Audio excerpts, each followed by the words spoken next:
오늘 함께 나누실 하나님의 말씀은 요한복음 7장 37절부터 52절에 있는 말씀입니다.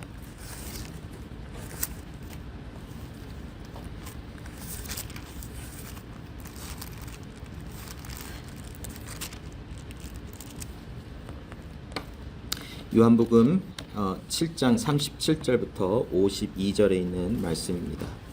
하나님의 말씀을 제가 읽겠습니다.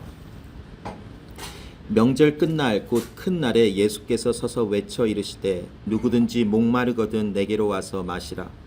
나를 믿는 자는 성경의 이름과 같이 그 배에서 생수의 강이 흘러나오리라 하시니 이는 그를 믿는 자들이 받을 성령을 가리켜 말씀하신 것이라.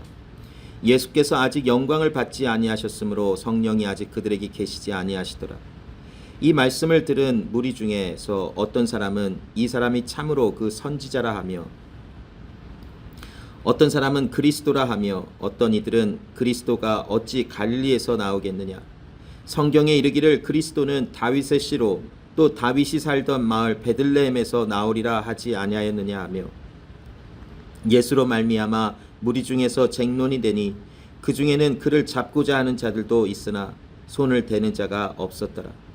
아랫사람들이 대제사장들과 바리새인들에게로 오니 그들이 묻되 어찌하여 잡아오지 아니하였느냐. 아랫사람들이 대답하여 그 사람이 말하는 것처럼 말한 사람은 이때까지 없었나이다 하니 바리새인들이 대답하되 너희도 미혹되었느냐. 당국자들이나 바리새인 중에 그를 믿는 자가 있느냐. 율법을 알지 못하는 그 무리는 저주를 받은 자로다.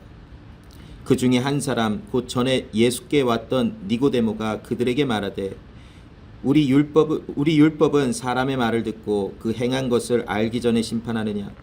그들이 대답하여 이르되 너도 갈릴리에서 왔느냐. 찾아보라. 갈릴리에서는 선지자가 나지 못하느니라 하였더라. 아멘. 자, 오늘 이 요한복음 7장 37절부터 52절의 말씀을 중심으로 오늘과 이번 주와 다음 주까지 이르러서 누구든지 목마르거든 내게로 와서 마시라라고 하는 이 말씀의 내용을 한번 나눠보기를 원합니다. 우리가 인생을 살아가면서 깊은 갈증을 느껴본 적이 있었을 것이에요. 그 갈증이라고 하는 것은 무엇인가를 열망하기 때문에 우리에게 다가오는 어떤 그런 상태를 얘기를 하고 있어요.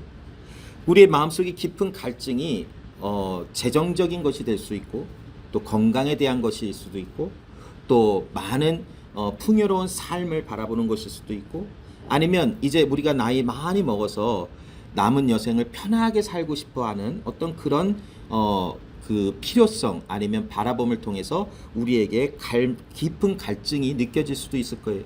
왜냐하면 우리가 살아가는 현실은 우리의 바라는 것이나 원하는 것을 다 충족하거나 채우지 못하는 모습들이 있기 마련이기 때문에 그래요. 그래서 우리가 나는 이 사람보다 더 건강해서 많은 일을 하고 싶다라고 하는 어떤 그런 소원이 있는데 그것이 다 채워지지 않으면 깊은 갈망으로 남아있을 수 있어요. 또 지나가다가 많은 풍요로움을 누리는 사람들을 보면서 나도 저들과 같이 많은 것을 누리고 싶으나 또 때로는 우리의 마음속에 충족되지 못하는 것을 통해서 우리의 마음속에 갈등과 또 갈증이 우리 가운데 있을 수 있어요. 근데 오늘 본문을 말씀을 통해서 우리의 목마름이 어느 곳을 향해 있어야 하는가에 대한 것을 좀 나눠보려고 그래요. 예수님은 오늘 본문의 말씀을 통하여 너희 누구든지 목마른 자가 있다면 내게 와서 마시라 라고 말씀을 하고 있어요. 너에게 믿음이 있다면 너의 배에서 생수가 흘러나오리라 라고 하시는 조금 애매모호한 무엇인가 해석이 필요한 말씀을 많은 사람들과 특별히 바리새인들 앞에서도 이 말씀을 하고 계시는 예수님의 모습을 오늘 본문의 말씀을 통하여 볼 수 있어요. 오늘 예수님께서 누구든지 목마르거든 내게 와서 마시라 하시는 이 초대의 말씀을 우리가 살펴보며 예수님께서 말씀하시는 생수에 관한 약속이 어떤 것이며 이 생수에 관한 약속은 어떻게 성취되었으며 또 우리가 믿음을 통하여 나아가는 모든 삶 속에 마음의 중심이 어디에 있어야 하는지에 대한 것을 나누며 구원과 또 하나님을 신뢰하는 모든 면까지 한번 다뤄보려고 해요. 물론 이것이 굉장히 범위가 넓어질 수도 있어요.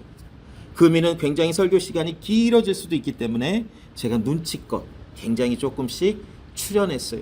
그래서 2번의 설교로 나눈 것이에요. 센스 있죠? 예. 자, 저도 알아요.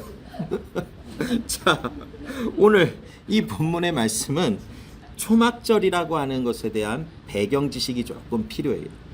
오늘 이 말씀은 예수님께서 누구든지 목마르거든 내게로 와서 마시라 하실 때에 명절 끝날 곧 큰 날에 예수께서 서서라고 하는 말씀을 우리가 살펴볼 때에 이 명절은 어떤 명절이었는가 하면 이스라엘의 절기가 세 개 중에 그 마지막에 해당하는 초막절 또 칠칠절이라고 하는 절기가 있어요.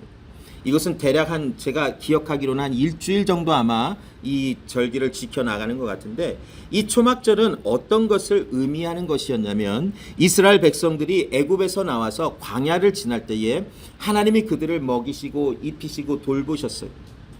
밤에는 불기둥을 보내시고 뜨거운 태양이 있는 낮에는 구름기둥을 보내시고 메추라기와 만나를 보내시며 그들의 배고픔을 또한 해결하셨고, 또한 그곳에서 가장 또한 강조가 되어지는 것 중에 하나가 무엇이냐면 생수를 나오게 하셔서 그들의 목마름을 해결하셨다라고 하는 것을 기념하는 이스라엘의 절기였었어요. 반석을 쳐서 그곳에서 그들이 갈증을 느낄 때에 그들의 목마름을 해결하셨던 하나님의 능력, 이 모든 것을 기념하고 의미하기 위해서 이스라엘 백성들은 날을 정하여 이제 추수감사주일쯤 해서 그들은 집이 아닌 밖에서 천막으로 또 이 나무 같은 것을 집을 짓고 거기에 초막 같은 것을 집을 지은 다음에 그곳에서 거하며 광야 생활에 하나님께서 그들에게 주셨던, 그들의 조상들에게 주셨던 하나님의 은혜와 하나님의 복을 기념하며 그들의 삶에도 하나님의 함께 하심을 적용해 보려고 하는 어떤 그런 모습 속에서 초막절, 칠칠절이라고 하는 절기를 지켜나갔어요. 예수님의 시대까지 이 초막절의 절기는 계속해서 지켜졌어요. 그날 그 명절 끝날 예수님께서 서서 외쳐 가라사대 누구든지 목마르거든 내게로 와서 마시라라고 말씀을 하고 계시는 것이, 여러분 특히 광야에서 하나님께서 반석을 쳐서 물을 내시는 것을 기억하실 거예요. 출애굽기 17장 6절 말씀에 보면 하나님께서 그들의 목마름을 해결해 주시기 위해서 모세를 통하여 반석을 치라 하셨을 때에 그가 반석을 치자 그곳에서 물이 터져 나오므로 그들과 그들의 가축과 모든 사람들이 그 물을 마심으로 그들의 갈증을 해결할 수 있었어요. 이것을 기념하기 위해서 이 초막절 절기에 제사장들이 실로암 뭇에 가서 물을 퍼다가 하나님의 제단에 붓는 의식들이 있었어요.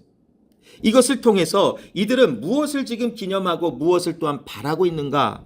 그것은 하나님께서 광야에서 이들의 목마름을 해결해 주셨던 자기 백성들에게 물을 공급하시는 은혜를 상기하고 은혜를 다시 한번 기념하면서 이제 부어주실 영적인 복, 소망하는 상직하는 메시아에 대한 것을 그리며 이 초막절의 절기를 지키고 있었던 이스라엘 백성들의 모습을 볼 수 있는 것이, 그런데 오늘 예수님께서 초막절 마지막 큰 날에 많은 회중들 앞에 서서 외치셨어요.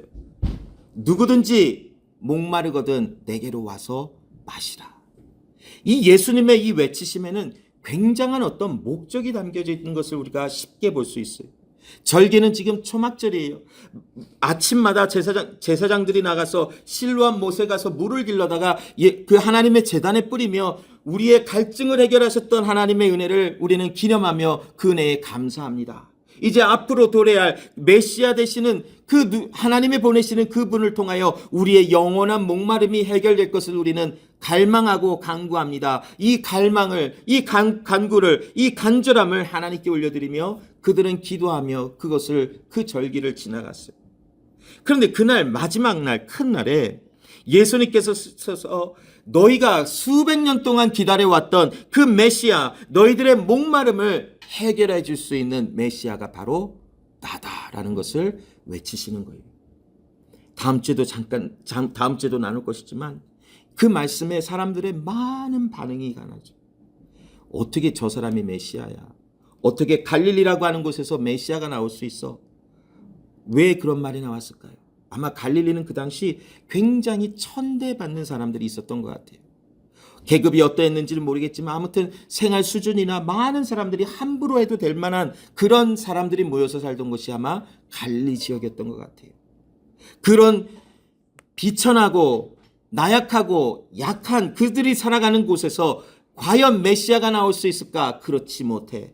베들레헴이라고 하는, 다윗이 있었던 그 베들레헴이라고 하는 그곳에서 메시아가 나올 것이야라고 하는 그들이 정해놓은 어떤 틀 안에 하나님의 말씀을 껴놓고 하나님의 은혜를 간구하는 사람들이 있었어요. 또 어떤 사람들은 가능성이 있을지도 모를 거야. 특별히 오늘 본문에 나오는 니고데모가 그 말씀을 전하자 너도 갈릴리에서 왔느냐 하고, 분명히 누구나 할 것 없이 니고데모가 그들 중에 한 사람이었던 걸 다 알았어요. 그도 바리새인 중에 한 사람이었죠. 사회적인 지위도 있었고 많은 것을 갖추고 있었던 사람이었을 것이. 그러나 예수님에 대한 말씀을 전하자 많은 사람들이 그에게 너도 갈릴리에서 왔느냐 하며 그를 조롱하며 그를 업신여기기 시작하는 모습들이 나오고 있어요. 여러분, 오늘 예수님은 이 본문의 마지막 마지막 명절 마지막 큰 날에 그 많은 사람들 앞에 서서 내게로 와서 마시라. 하나님께서 이미 주셨고 또 약속하신 생수가 바로 나다라는 것을 예수님이 말씀하신 것이. 자, 그렇다면 예수님께서 말씀하신 이 말씀의 내용을 우리가 살펴보면서 과연 우리는 무엇을 보아야 한다라는 것입니까? 예수님은 분명히 말씀하고 계세요. 목마른 자든 누구든지 내게로 오라라고 초청을 하고 있어요. 여러분, 누가 목마른 자일까요? 예수님이 말씀하시는 여기에 목마른 자는 과연 그 정체가 누굴까요? 자, 우리가 잠깐 서론에 나눈 것처럼 우리의 갈망의 대상은 여러 가지가 될 수 있을 수 있어요.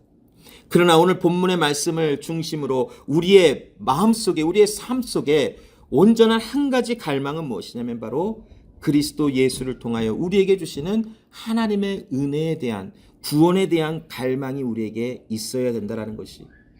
여러분, 많은 사람들이 많은 것을 갖춰놓고 풍요로운 삶, 많은 것이 이제 다 준비가 돼서 나는 이제 됐어라고 하는 사람들의 삶조차에도 그들의 마음속에는 공허함이 있어요. 왜냐? 모든 사람이 하나님께 창조되어진 사람들이기에 우리들의 한 사람 한 사람의 마음속에는 하나님으로 채워놓지 아니하면 그 어떤 누구도 만족함을 누릴 수 없기 때문에 그래요. 가끔 뉴스에나 많은 소식들을 들어볼 때 어떻게 저렇게 풍족하고 많은 것을 누리는 사람이 뭐가 아쉬워서 저런 일을 했을까라고 하는 생각들, 소식들을 많이 들어볼 수 있어요. 또 많은 사람들이 많은 것을 갖춰놓고 이제는 잘 살아가는 것 같지만 하나같이 다들 뭐라 하냐면 외롭대요. 외롭고 공허하고 마음이 텅 빈 것 같다라고 하는 말들을 자주 하고는 해요. 그 의미가, 그런 말들이 무슨 어떤 것을 우리에게 알게 상기시켜 주는 것인가? 하나님께 창조되어진 모든 사람들의 마음속에는 하나님으로 체험받지 아니하면 그 누구나 공허할 수밖에 없고 그 누구나 또한 갈망할 수밖에 없다라는 것이. 여러분, 우리가 이 세상을 살아가면서 열심히 살아가야 하는 것은 맞아요. 아침에 일어나서 와, 오늘도 하나님께서 우리에게 감사한 새날을 주셨으니 나는 감사한 마음으로 나가서 직장에서 감사한 마음으로 일을 해야 되겠다. 우리 다들 그러고 계시죠? 네, 훌륭하신 분들이. 우린 그렇게 살아가야 돼요. 무엇을 하든 하나님 그리스도 예수 앞에서 하는 것처럼 최선을 다해서 살아가야 돼요.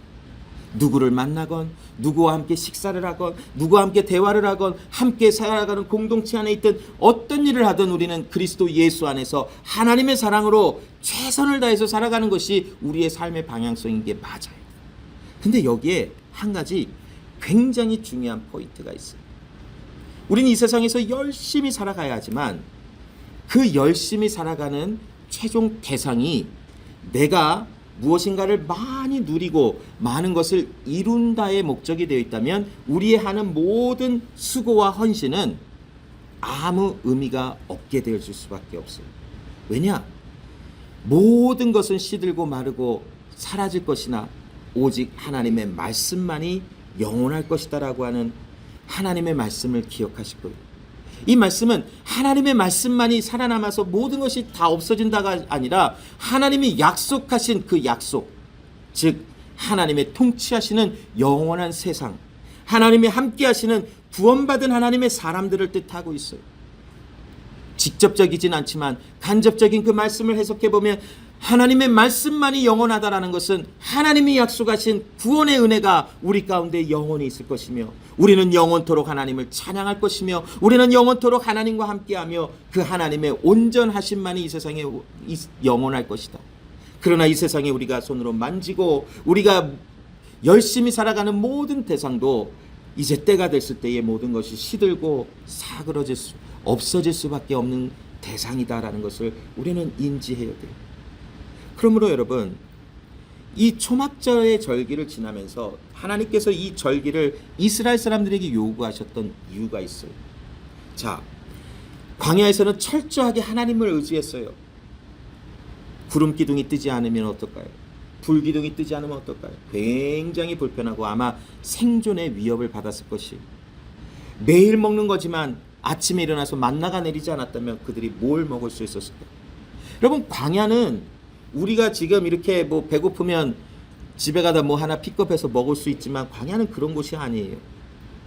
제가 지금 이삿짐을 쌓고 있는데 막 엉망진창이에요. 진짜 말로 이사 나갈 집이 된 거예요.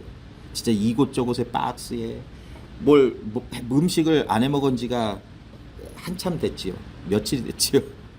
그러나 가서 사갖고 와서 먹거나 아니면 라면을 먹거나 뭔가 급하게 해결할 수 있어요. 그러나 여러분, 광야는 그런 하나의 희망도 없는 것이 광야예요. 뭐 풀을 뜯어 먹으려고 그래도 이 풀이 먹고 설사를 할지 아니면 죽을지 아무도 몰랐을 거예요.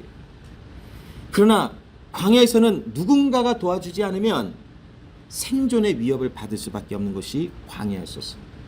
그러나 하나님께서 약속하신 대로 만나를 주셨어요. 바람을 불어서 메추라기가 얼마나 큰 새인지 모르겠지만 조그만 새면은 많이 잡아먹으면 되잖아요. 큰 새면 한두 마리만 잡아먹으면 되고. 아무튼 고기를 주셨어요. 그래서 사람들이 맛있어요, 메추라기가? 아우, 그래요. 한번 먹어보고 싶진 않지만 맛있어요? 예, 아무튼 만나와 메추라기를 매일 먹는 것이었지만 하나님께서 주셨어요. 그리고 목이 마르다 그러면 반석을 깨트려서 그곳에서 물이 나와서 그들의 목마름을 해결해 주셨어요. 아마 하나님께서 지금 특별히 신명기의 말씀이나 출애굽기의 말씀에 보면 반석을 깨트려서 물이 나오게 하셨다라고 하는 말씀들이 있는데 그거는 몇 번 나온 것에서 그쳐요. 근데 여러분, 우리가 잘 알듯이 사람이 3일 정도, 제가 기억하는 거는 3일 정도 물을 마시지 아니하면 우리는 살 수 없을 것 같아요. 자, 그렇다면 하나님께서는 어찌하든 그들의 매일의 삶 속에 마실 물을 제공하시지 않았을까? 설마 하나님께서 반석 몇 번 때려서 깨트리신 다음에 물 많이 먹고 몇 년 동안 버텨라 이러시진 않으셨을 것 같아요. 그거는 생물학적으로도 불가능한 일인 것 같아요. 뭔가 하나님께서는 어떤 방법으로도 그들이 살아가는 매일의 삶 속에 마실 수 있는 생수를 제공하셨을 것 같아요. 그러나 성경이 그것을 구체적으로 얘기하고 있지 않기 때문에 저는 조심스러워요. 왜냐, 하나님께서 진짜 한 번 물 마시고 몇십 년 동안 살아가게 하셨으면 어떡해요. 그러나 상식적으로, 생물학적인 어떤 상식적으로 봤을 때 사람은 매일 물을 마셔야 돼요.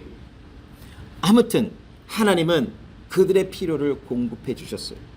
자, 그런데 이제 요단강을 건너 그들이 가나안 땅으로 들어가면 어떤 일이 생겨나냐면 이제는 더 이상 구름 기둥이나 불 기둥이나 아침 일어나서 만나가 내려서 그것을 수거하거나 메추라기가 와갖고 그것을 잡아서 먹을 일이 중단이 된다는 거예요. 이제 어떻게 하냐?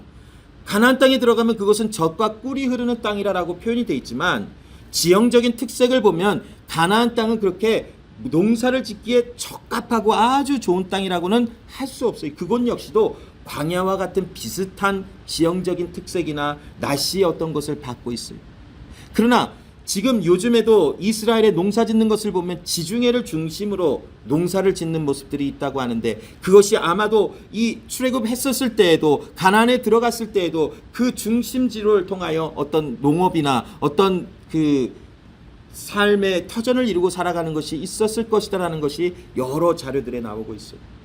그것을 통해서 하나님은 비를 내리시고 늦은 비, 이른 비를 내리시며 농작물이 커나가도록, 또한 양과 가축들이 풀을 먹고 자라날 수 있도록 하나님이 그곳에서도 배려를 해주시고 은혜를 내리신 것이 있다라는 것이. 그런데 그곳에 들어가면 정말 도드라지게 특징이 되는 것이 무엇이냐면 만나가 끝이고 메추라기도 끝이고 불기둥, 구름기둥도 끝쳐져요. 그러나 하나님께서 그들에게 집을 짓게 하시고 그곳에서 농사를 짓게 하시고 그곳에서 양과 가축들을 돌보게 하시며 그들의 수요가 많아지게 하신다 그랬어요. 그때 하나님께서 신명기를 통하여 그들에게 말씀하셨던 것이 있어요. 너희가 손으로 짓지 아니하고 너희가 행하지 아니했던, 너희가 짓지 아니한 모든 것을 얻어내고 너희가 배부르고 편히 눕고 편히 쉴 때에 이 모든 것을 내가 했다라고 하지 말라. 즉시로 하나님의 심판과 하나님의 꾸중함이 있으리라라고 하시는 말씀을 그들에게 주셨어요. 그러면서 그들에게 지키라 하신 것이 바로 초막절의 절기였었어요. 그들은 생각해야 했었어요. 하나님께서 우리에게 광야 속에서 이런 은혜를 주신 것처럼 우리가 이 가나안 땅에 들어왔을 때에도 이곳에서 우리에게 은혜를 주시는 분은 하나님이시다라는 것이. 여러분, 우리가 인생을 살아가면서 때로는 궁핍하고 어려운 시기를 지날 때가 있어요. 근데 그런 시기들이 지날 때에 또 하나님이 채워주시는 것으로 누리며 살아갈 때도 있어요. 그러다 그것이 계속 반복되는 경우들도 있고 오랜 세월 동안 풍요로움을 누리다가 잠깐 또 고생을 하거나 또 다시 풍요로움을 누리거나 모든 각각의 하나님의 사람들의 삶 속에서 하나님의 일하시는 방법이 다 다를 수밖에 없어요. 그 과정 속에서 우리가 기억해야 될 것이 있어요.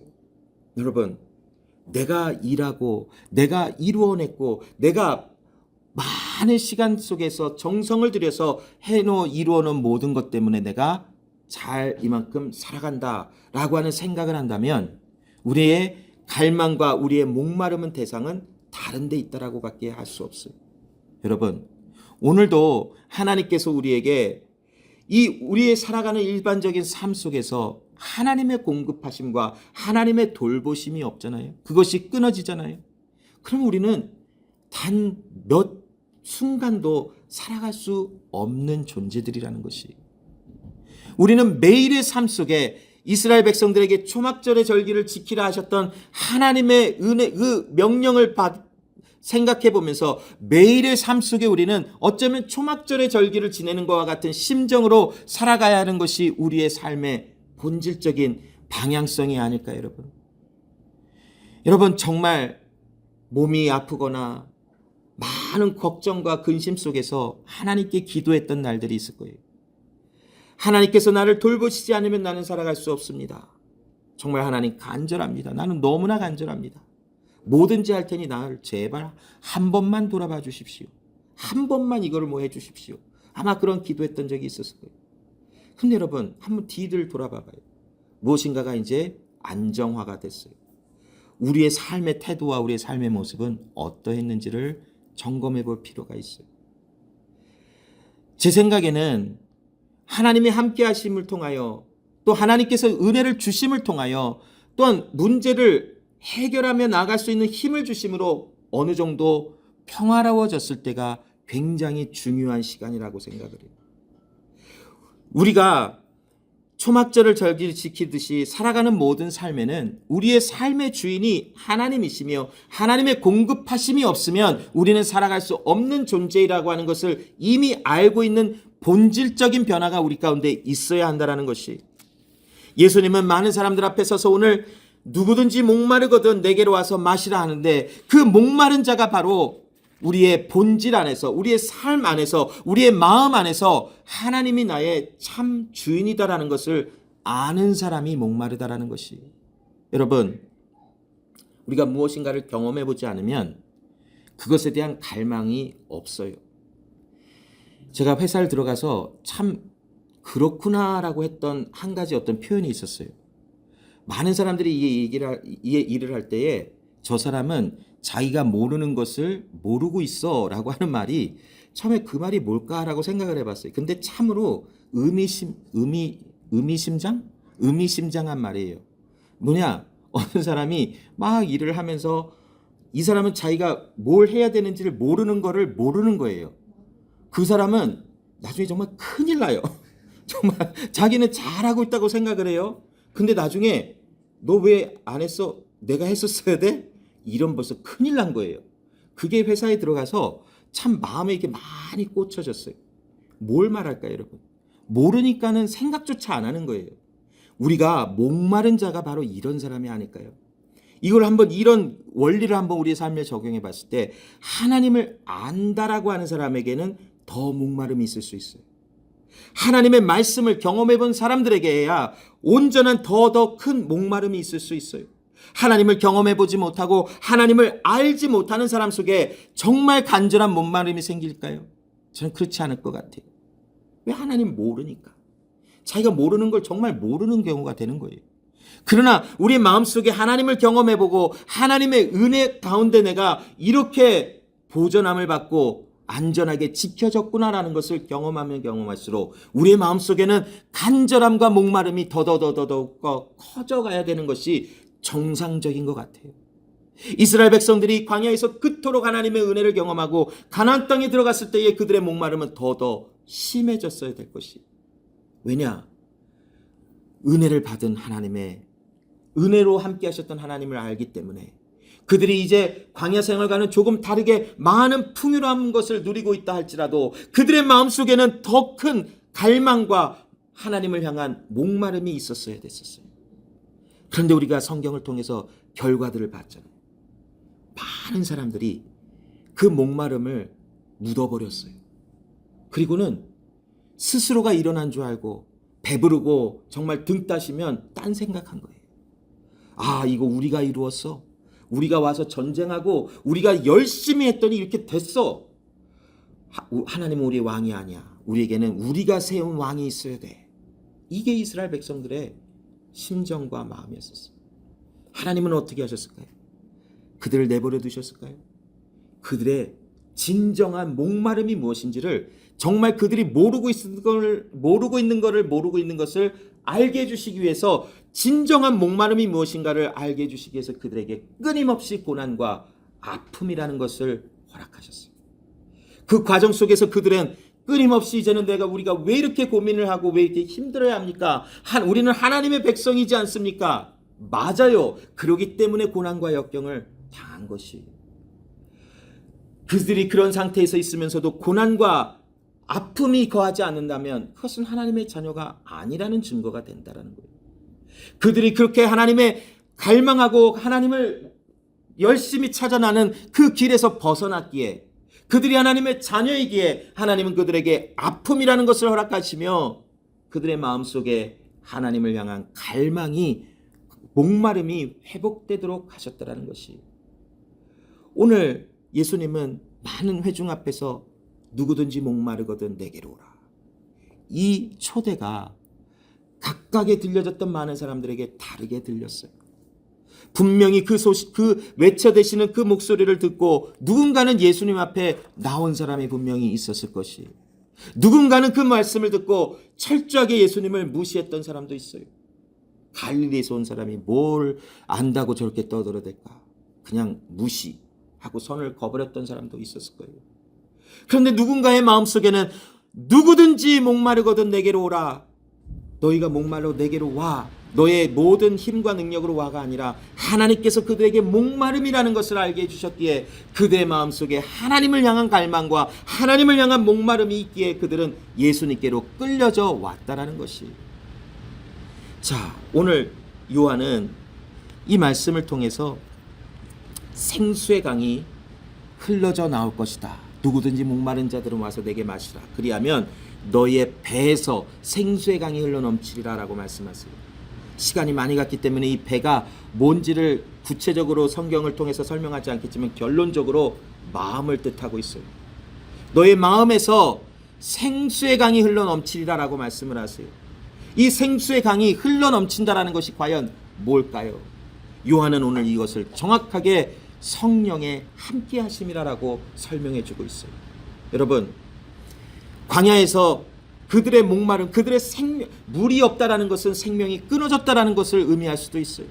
그들의 목마름을 채우셨다라는 것은 그들에게 생명을 계속 공급하셨다는 하나님의 은혜를 우리가 알 수 있어요. 이스라엘 백성들이 초막절을 지키며 반석을 쳐서 물이 나와서 그들의 갈증과 갈망과 또한 목마름을 해결한 것처럼 하나님께서 메시아를 우리에게 보내시사 우리의 영원한 구원, 우리의 영원한 은혜, 우리가 받을 영원한 복에 대한 것을 갈망한다라고 하는 이스라엘 백성들을 채울 수 있는 것은 하나님의 아들 예수 그리스도가 오심을 통하여 그것을 이루어진다라는 것을 소망하는 것이. 그런데 그들의 메시아라고 하는 대상의 예수님을 철저하게 외면해버리죠. 그러나 예수님은 오늘 그들에게서 너희가 기다리고 갈망하는 자가 바로 나다. 그러므로 너희의 배에서 생수의 강, 너의 마음의 모든 생명의 원천, 너희의 본질된 곳에서 생수의 강이 흘러 넘치리라. 성령의 역사하심이 충만하리라라는 것이. 여러분, 성령의 충만함이 있다라는 것은 무엇을 의미하나요? 성령으로 말미암지 않고는 우리를 예수를 주라 시인할 수 없대요. 그 말은 뭘 말하고 있어요? 성령의 충만한 역사는 우리에게 결국 예수를 주라 시인하며 예수 그리스도를 믿는 믿음으로 나오게 한다라는 것이.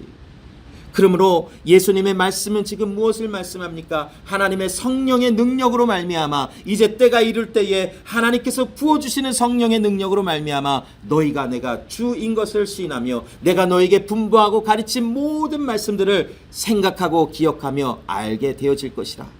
그 모든 대상은 바로 구원의 말씀이라는 것이. 하나님이 너를 이렇게 구원하시기 위하여 태초전부터 계획하시고 시행하시는 모든 은혜가 바로 나를 통하여 이루어졌다. 이것을 알게 하시는 하나님의 말씀을 깨닫게 될 때가 있다라는 것이. 여러분, 이것이 우리의 삶 속에 왜 중요할까요? 여러분, 영원할 것 같았던 우리의 젊음도 이제는 갔어요. 가버렸어요. 영원할 것 같았던 우리의 청춘 20대 30대 이미 지나간 지 오래예요. 저 이제 몇 달이 아니에요. 다음 달에 50이에요. 벌써 50이에요. 자, 이제 50살이 됐을 때 그래도 조금 남았지라고 생각하지만 금방 60, 70 될 것 같아요. 와, 정말 빨라요. 우리 부모님 세대분들이 세월이 빠르다, 에이 그냥 나랑은 상관없는 것 같아요 했지만 정말 빨라요. 제가 짐을 정리해 보면서 생각지도 않았던 짐들이 막 나와요. 우리 여러분들이 저에게 써주셨던 생일 카드, 뭐 오빠, 전도사님, 목사님 막 하면서 세월이 막 지나가요. 뭐 그러면서 뭐 어쩌고 저쩌고 하면서 감동도 있고, 어이구 내가 이런 일이 있었구나. 또 창고를 뒤지면서 전혀 생각지도 못했던 물건이 나오면서 이 골동품은 무엇인가 하는 것들이 막 나오면서 야, 혹시나 해서 세이브해놨는데 역시나 버려야 되는 것이구나. 이제 혹시나 하면 무조건 버리자. 저 이번에 진짜 이삿짐이 아니라 쓰레기 버리면서 허리가 끊어질 뻔했어요. 와, 그런데 그 모든 정말 언제 이렇게 20년 많게는 한 30년이 된 전에 있었던 물건들이 있었을까. 그러나 그 시간들이 정말 빨리 갔구나라는 생각이 들었어요. 여러분, 우리의 삶 속에 이 하나님의 은혜를 아는 것, 이 생수의 강이 우리의 마음속에서부터 흘러져 나오게 하시는 하나님의 은혜를 주셨다는 것이 우리의 삶 속에 그게 우리에게 어떤 도움이 되는데라고 생각이 들 수도 몰라요. 그러나 아까도 말한 우리의 설교 시작하면서 나눈 것처럼 여러분, 우리의 갈망, 목마름의 대상은 하나님이셔야 돼요. 돈이 우리의 목마름의 대상이 될 수 없어요. 언젠가는 다 사라질 거예요. 아무 부질 없어요. 아무 의미 없게 되어지는 것이 물질에 관한 모습일 것이에요. 여러분의 아름다웠던 청춘 다 지나갔어요. 이미 간지 오래예요. 내가 이제 더 이상 아름답게 아무리 막 티네이저들이 입는 옷을 입고 다니면 뭐가 남아요? 주책 맞다라는 것밖에 안 남지요. 누가 우리를 보고 아이고 젊다, 물론 얘기하는 사람도 있을지도 몰라요. 그러나 이미 다 지나갔어요. 다 지나가요. 우리의 시간, 우리의 건강, 우리의 쌓아놨던 물질. 여러분, 이제 하나님 만나러 가면 그 쌓아놨던 거 누가 갖고 갈 것 같아요? 자식이 갖고 가든 누군가가 갖고 가요. 내게 아니에요. 다 사라져요. 다 없어져요. 그러나 여러분, 우리의 마음속에 하나님을 갈망하는 마음을 주신 하나님은 끊임없이 하나님을 갈망하도록 만드셨어요. 그러므로 여러분, 우리의 삶 속에 오늘도 예수님은 우리의 매일의 삶 속에 우리 앞에 서서 목마른 자야 내게 와서 마시라 하시는 말씀. 믿음이 있어 하나님께로 나오는 그들에게 마음에서부터 생수의 강이 흘러넘치리라. 이미 약속받은 성령의 능력과 은혜가 우리의 심령, 우리의 본질 안에서 그리스도 예수가 나의 주임을 신하게 하시며 우리의 목마름의 대상은 오직 하나님이시다라는 것을 매일의 삶 속에 알게 해주세요. 우리가 만약 이 목마름의 대상이 확실하잖아요. 그러면 여러분, 조금 실망할 일들이 우리의 삶 속에는 반드시 생겨요. 뭔가 기대했는데 완전 엎어져서 없던 것처럼 될 수도 있어요. 지금 한국에 그런 일이 일어났죠. 어떤 한 모모 씨가 갑자기 이제 그 뭐 대통령 후보로 됐다가 몇 시간 만에 다시 폐기되고 김 모모 씨가 다시 뭐 되고 뭐 그런 일 몰라요? 예, 아무튼 뭐 그런 일이 막 일어났어요. 뭐 그냥 한순간에 막 밤에 자고 일어났는데 후보가 막 바뀌어요. 뭐 바뀌고 막 그런 일들이 막 일어나요. 다 부질없어요. 다 지나가요. 그러나 여러분, 우리의 마음속에 하나님을 사모하는 마음을 주신 하나님의 은혜가 우리 가운데 있기에 오늘도 우리는 우리의 삶의 주인이 하나님이신 것을 바라보며 우리의 마음속의 갈망의 대상은 오직 하나님이시다라는 것을 끊임없이 우리에게 알게 하시는 하나님의 인도하심이 있다라는 것이, 그것이 바로 우리에게는 힘과 능력이 돼요. 우리의 삶 속에 실질적인 도움이 안 되는 것 같다. 그러나 여러분, 세월이 더 많이 지나고 이제 아무런 즐거워할 것이 없어지는 시기에 여러분의 마음속에 하나님을 향한 갈망이, 목마름이 있었다면 얼마나 그것이 큰 은혜며 얼마나 감사한 일이 되겠어요. 왜냐? 더 이상 필요한 게 아무것도 없어지거든요. 오직 우리에게 필요한 것은 하나님의 구원, 이 하나만 되거든요. 그러므로 여러분, 실망하는 일, 또 뒤집어 엎어지는 일, 또 조금 뭔가를 열심히 했는데 잘 안 되는 일, 괜찮아요. 그럴 수 있어요. 그러나 우리 마음속에서 안 괜찮은 것이 한 가지 있는데, 그것이 무엇이냐면 하나님을 향한 갈망이 소멸되어져 간다. 그거는 괜찮지 않아요. 그건 몸부림을 쳐야 돼요. 여러분의 삶의 현장에서 몸부림을 쳐야 돼요. 여러분, 솔직히 말해서 하나님의 말씀을 얼마나 매일의 삶 속에 즐거워하시나요? 여기 밥 먹는 거 좋아하시는 분 혹시 있다면, 밥 먹기 전에, 배가 고파서 밥 먹기 전에 그 설레이는 마음, 감사하는 마음, 막 와, 이걸 먹으면 어떤 맛일까 하는 그 마음보다 하나님 말씀을 생각하는 그 마음이 하루의 삶 속에 더 커요, 여러분? maybe 그 어떤 대상보다 하나님의 말씀을 생각하며 가슴이 뭔지 말로 표현될 수 없는 어떤 기쁨과 뭔가 표현될 수 없는 뭔가 자신감과 힘과 능력이 막 느껴지는 삶을 살아가세요. 그렇게 살아가야 돼요. 그러나 현실은 그렇게 못 살아가게 만드는 여러 가지가 있어요. 그러나 여러분, 그곳에서 우리는 몸부림쳐야 돼요. 하나님의 말씀을 향한 갈망, 목마름이 식어져 간다, 소멸되어져 간다. 그것은 대단한 문제가 되는 것이, 돈이 없어진다, 큰일 나지만 괜찮아요. 건강이 없어진다, 힘들고 어렵지만 괜찮아요. 그러나 우리 마음속에 하나님의 말씀을 향한 갈망과 목마름이 사라진다. 그거는 절대로 타협할 수가 없어요. 몸부림쳐야 돼요. 매일의 삶 속에 뭔가 획기적인 큰 이벤트가 일어나서 내가 하나님 말씀을 이렇게 살아간다, 이런 거 없어도 돼요. 그러나 우리의 마음속에 간절한 마음속에서 외치는 것이 무엇인지 알아요? 하나님의 사람이면 하나님의 말씀으로 하나님의 사람답게 살아가는 것, 이것에 대한 갈망이 있어야 돼요. 용서해야 할 때 용서하고, 받아줘야 할 때 받아주고, 또 우선순위를 정할 때에 망설여지고 마음에 많은 고민과 생각이 있지만 결국에는 하나님의 말씀을 선택하여 나아가는 이런 결단들이 우리의 삶 속에 매일 있어야 돼요.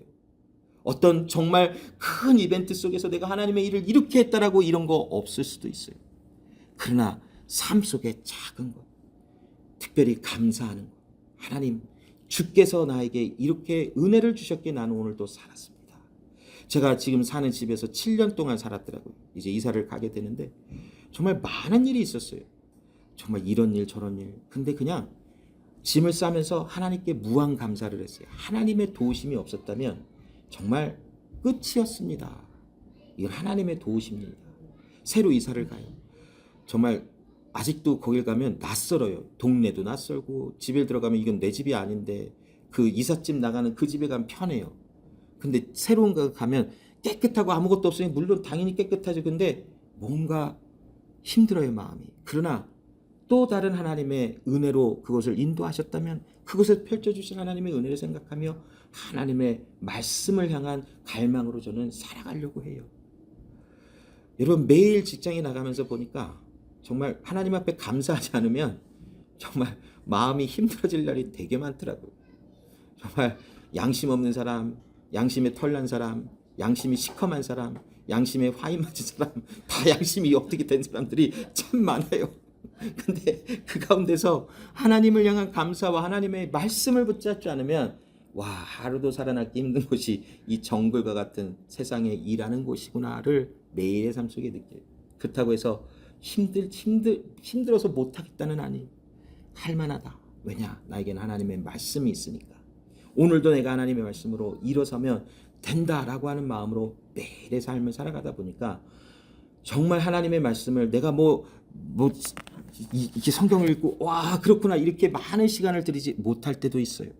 그러나 하나님이 이미 주셨던 말씀의 은혜가 내 안에서 갈망하게 하며 하나님을 더 찾게 하며 하나님이 누구신지를 알게 하시는 은혜의 길로 인도하실 때마다 저는 진짜 감사해요. 어떤 일이 하다가 안 돼도 그래도 하나님이 이런 거를 행하시는 하나님이시구나를 느끼고 알 수 있으니까 감사하고, 안 돼도 감사하고, 되면 더 감사하는 게 아니라 그래도 감사하고, 이런 마음으로 살아가요. 그러면 여러분, 우리가 그렇게 한번 살아갔으면 좋겠어요. 감사와 정말 우리의 매일의 삶 속에 하나님의 말씀을 향한 목마름과 갈망하며 살아가는 우리 모두가 되기를 간절히 소원합니다. 기도하겠습니다.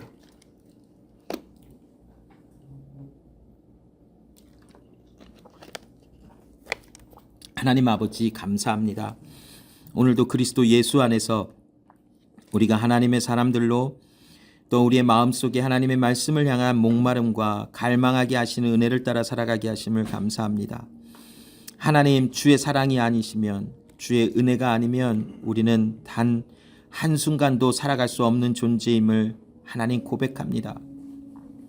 세상에 갈망의 대상이 많고 마음의 목마름에 많은 대상들이 있지만 우리의 마음속에 오직 한 가지의 목마름, 하나님을 향한 목마름이 가득할 수 있도록 도와주시고 그리스도 예수를 향한 뜨거운 마음이 우리 마음속에 날마다 있게 하시며 특별히 누구든지 목마른 자는 다 내게로 오라, 내게 와서 마시라 하시는 예수님, 믿음으로 주님 앞에 나오는 모든 자들의 마음속에 그 마음에서 생수의 강이 흘러 넘치리라 하시는 하나님, 오늘도 우리가 믿음으로 주님 앞에 나오며 하나님의 성령께서 우리의 마음과 생각을 주장하시며 우리의 마음속에 거하시며 우리로 향하여 하나님 그리스도 예수를 나의 주로 시인하는 믿음의 고백이 충만하게 하심을 감사합니다.